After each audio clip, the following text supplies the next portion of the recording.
నమస్కారం అండి. కొత్తగా పెన్షన్కి దరఖాస్తు తీసుకోవడం జరుగుతుంది.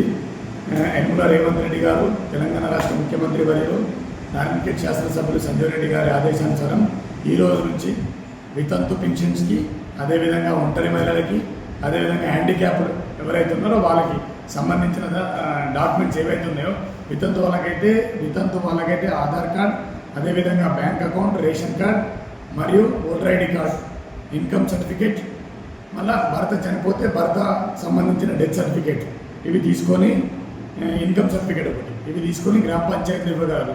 అదే ఒంటరి మహిళకైతే same Aadhaar card, bank account, voter ID card, income certificate, అదేవిధంగా ఎవరైతే వీళ్ళు ఎంఆర్ఓ లోకల్ వెరిఫికేషన్ చేసిన లోకల్ వెరిఫికేషన్ ఫామ్ ఒకటి తీసుకొచ్చి ఒంటరి మహిళలు ఇవ్వాలి గ్రామ పంచాయతీలో.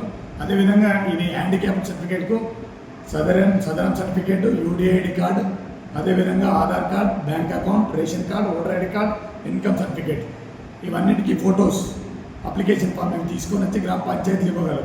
ఇంతకుముందు ఇచ్చిన వాళ్ళు కూడా మళ్ళీ 1-2 సార్లు అన్ని డాక్యుమెంట్లు ఉన్నాయా లేవో చూసుకొని వెరిఫై చేసుకొని రేపటి నుంచి ఇవన్నీ గ్రామ పంచాయతీ తీసుకొని ఇవ్వగలరని కోరుతున్నాను. ధన్యవాదాలు.